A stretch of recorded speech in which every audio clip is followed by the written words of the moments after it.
So how do you seam pattern carpet together? What is good, everybody? It's Carpet Mike here from CarpetExpertBlueprint.com, and in this video I'm going to share a strategy with you that you can use to seam pattern carpet together. Now, the most difficult part of this is getting your pattern lined up, and thankfully in this video we have the most basic easy pattern. Matter of fact, you almost don't even have to line this one up and it'll still look like the pattern's dead on. Just make sure the lines or the rows are running nice and straight when they line up, because if one piece is all cockeyed, then it's gonna stick out like a sore thumb. Anyway, get your two pieces lined up so the pattern is hitting beautifully. Go ahead and get a nice clean cut as you just seen me do there, and get some fresh blades while you're working with this here. A dull blade is going to make the world a hot mess there. So a nice sharp blade is going to make your seam look beautiful. So we're swapping that out there. We got fresh blade on board. Now we're going to go ahead and separate the fibers a little bit on the next piece that we have to cut into, and we're just going to mark it with our blade. Just make a little baby incision. See how clean that is right there? Just notching away at it all the way down from side to side. Clickety click. Life is good. And boom, we made it to the other side there. Now, let's fold that piece back.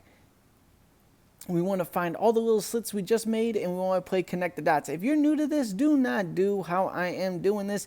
Get yourself a little straight edge and use that to line up each one of those dots so you get a nice clean cut on it. You'll be good to go. Me, I've done this once or twice. I know how to go from dot to dot in a kind of straight cut. And if I'm not straight with it, trust me, I know how to fudge it together and make it look, C-ish, enough to get my check, and we good to go. Go ahead and finish cutting from edge to edge. Boom, boom. Get that last little bit. And another thing to keep in mind when you're working with pattern carpets, it typically is stitched in rows. So if you grab a loop, do not pull that loop.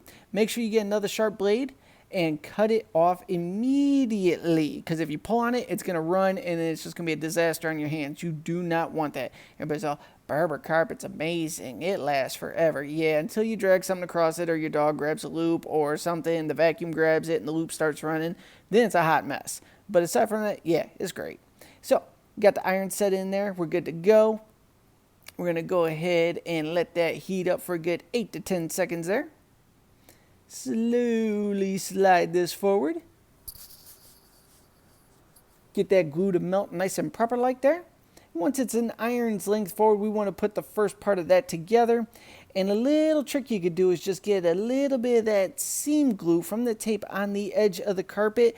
I hopefully will show you that in this video. If not, I'll do a follow-up video. Just a little technique I use to avoid using seam sealer and getting glue just the slightest bit on the edge so you don't catch those frays.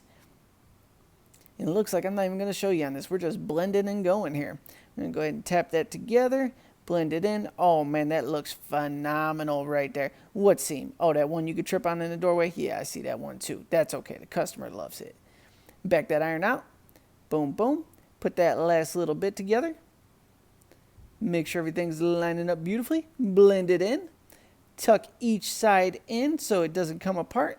And then let that glue cure for about 10 minutes. You'll be ready to stretch it in and get your check.